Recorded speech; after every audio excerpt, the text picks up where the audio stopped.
justifying the other's condition less than this. Suppose if it is either or, so that means even one is justified, it will also change. Here in this case, same place, wherever it is there, it is 0, but here it is 1.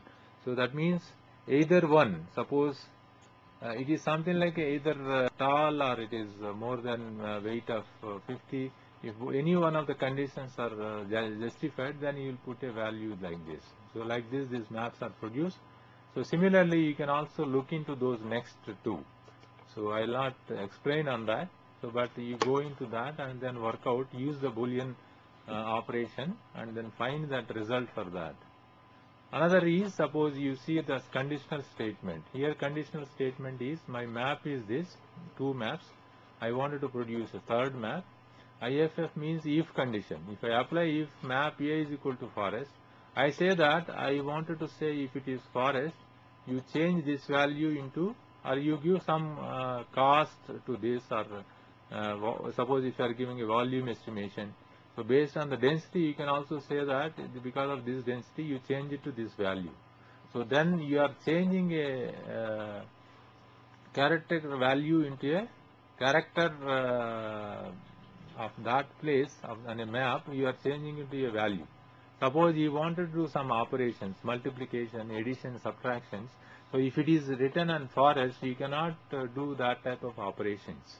So that means you can change this. If it is a map is equal to forest, then you change into a value, or otherwise you put a undefined. Question mark means it is undefined.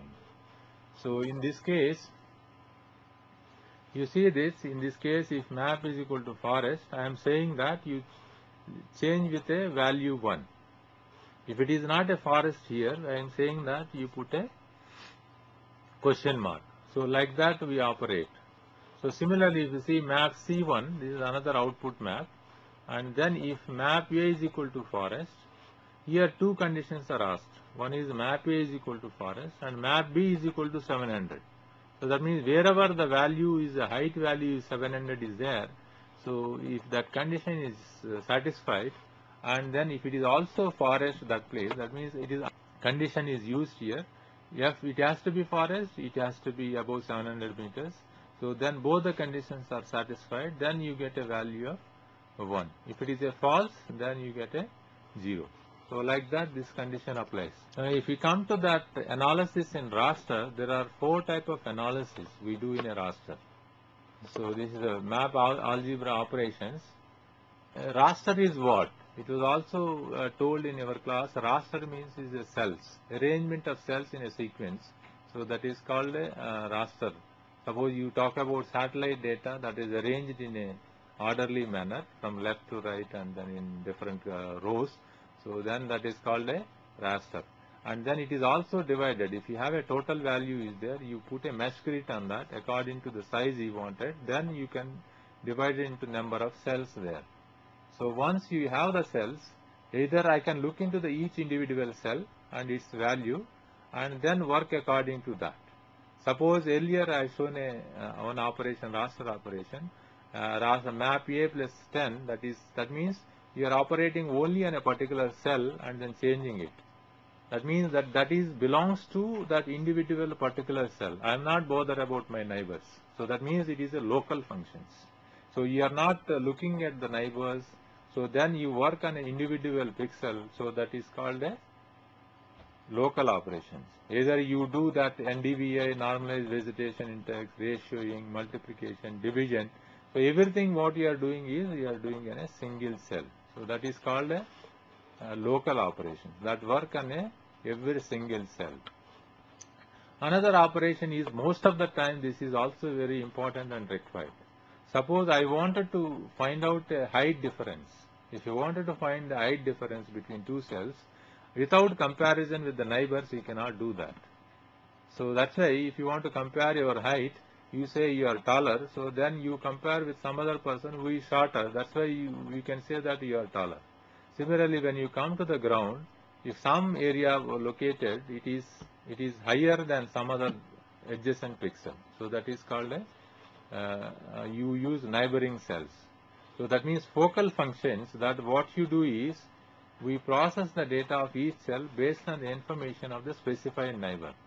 You might have used filters also in the digital maze processing. That means you take a 3 by 3 matrix and then try to compare that neighboring cell with the center cell. Here also the functions are carried out like that.